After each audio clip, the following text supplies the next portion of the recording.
Principios básicos de mecánica de suelos. Capítulo 7. Flujo de agua en los suelos. Flujo unidimensional. Tipos de flujo. Con el propósito de aplicar los conceptos de la hidráulica a la mecánica de suelos y de estudiar las características del flujo, es necesario tener en cuenta las definiciones que se detallan a continuación. Flujo laminar. Un flujo se define como laminar cuando las láminas de agua permanecen sin cortarse ni cruzarse a lo largo de su longitud de recorrido, o sea, que son paralelas entre sí. Flujo turbulento. Ocurre cuando las condiciones anteriores no se cumplen debido a que se presentan con velocidades de filtración altas.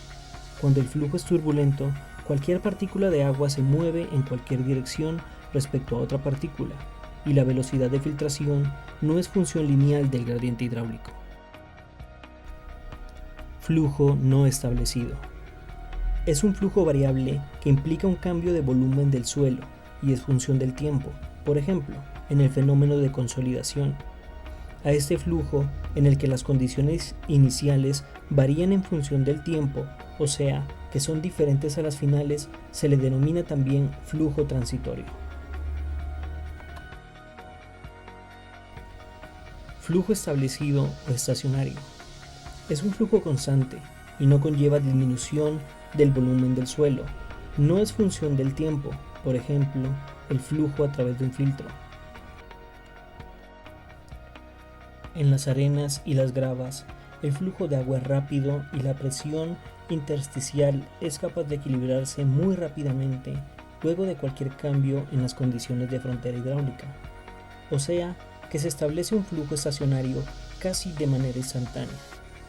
Por el contrario, en las arcillas el flujo estacionario puede demorar varios años en establecerse. El flujo transitorio tiene importancia, especialmente en el estudio de la expansión y la consolidación de los suelos arcillosos. Sifonamiento o ebullición.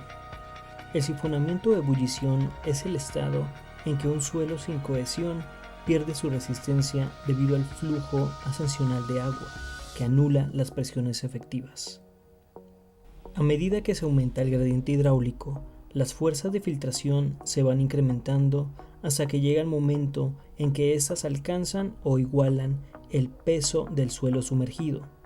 Cuando esto sucede, se produce un burbujeo en la superficie conocido como ebullición de los suelos. Suelos dispersivos. Existen en la naturaleza suelos altamente erosionables, denominados suelos dispersivos. Estos suelos se caracterizan por tener un contenido de sodio disuelto en el agua de los poros superior al de otros suelos.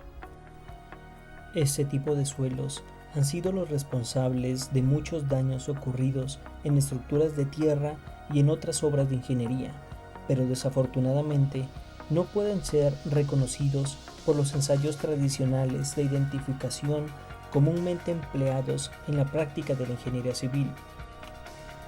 Suelos colapsables. Los suelos colapsables se pueden definir como aquellos suelos que experimentan una importante disminución de volumen cuando se saturan, aunque no se les aplique cargas adicionales. Los suelos que experimentan este tipo de comportamiento son las arenas, los limos y las arcillas. Generalmente son los suelos de origen eólico, coluvial o aluvial.